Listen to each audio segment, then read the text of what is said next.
All right, now that we set up our communications channels for both Exchange Online and Microsoft Teams, now we have the product fully installed. It's ingested the data. So what's next? So what's next is the first thing you want to do is, because this is the first time you did the install, let's just go out and trigger an update to see if there are any new threat definitions that are out there that we need to pull down. So that's the first thing I would recommend.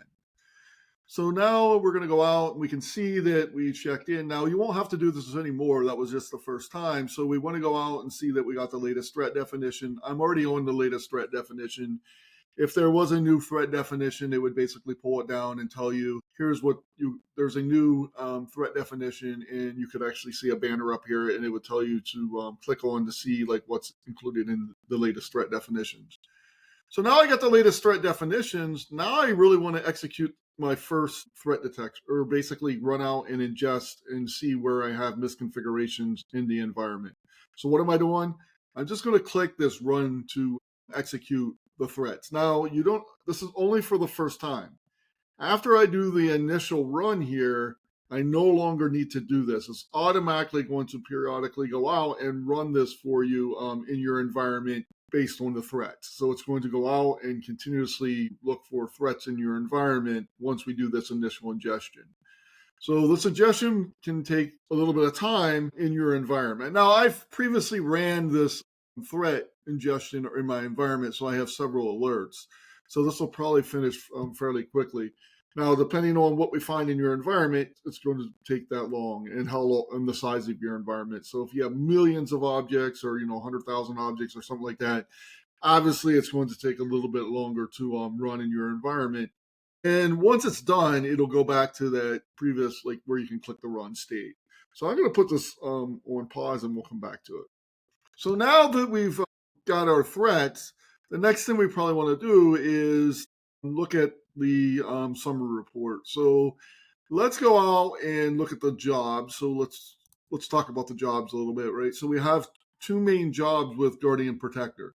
The first one is the threats. And again, I've already ran this threat job before, so it's really not going to pick up too much more because I haven't changed anything in my environment. But now you can actually go in and run the threat summary report and generate that report. And that's going to, basically create this report. Now I can get it through the dashboard, or I can actually get it through the reports as well. So now I can see that, hey, we ran the report. It's 9/27. This is my newest report. What I want to do next is let's go ahead and get that and download it. So when we download that report, what can we see? Well, we're going to see that the default is it's going to put it out as an HTML. And then what's this allow me to do? Well, this allows me to see what my current threat landscapes is. So how does Cayosoft Guardian Protector classify things? Well, the first way we classify things is through a severity ranking. So it goes from critical to informational. And here you can see in my environment, it's not very good, right? I have 17 critical alerts or threats in my environment, and I also have 21 high, 24 medium, couple low, and even a couple informational. The next thing that you'll see is we don't only just have a severity ranking, but we also have a remediation complexity ranking. And the reason why this is important is this remediation complexity ranking is not based on technical complexity, like how hard it is to remediate this from a technical aspect.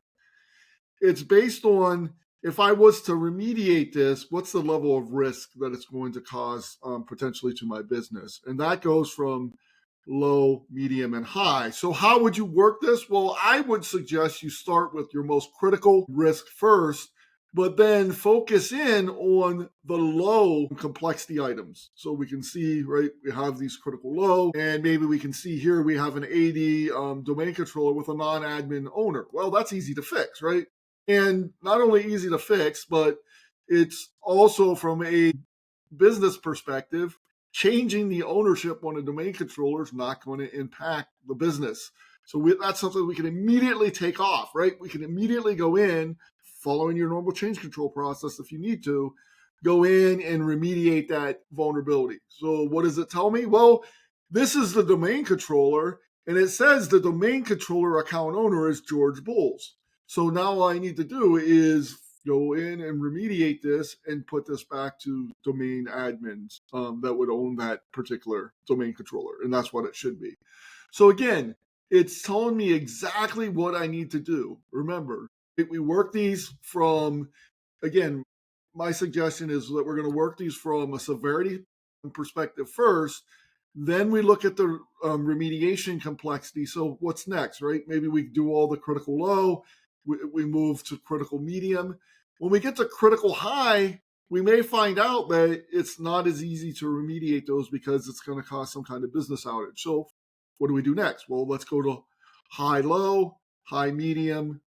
If we get to high high, and again, and we think that there's going to be some business, potential business outage, and we can't remediate those right away, continue down that path.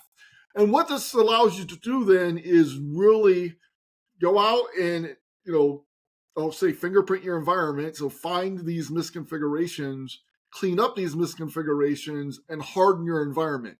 You're taking attack paths out of your environment that an attacker can exploit. So the next thing we'll get into is looking at some of the threats. So let's go in and go back into the threat here. So let's go in and look at the threat alerts. So I found some threats in my,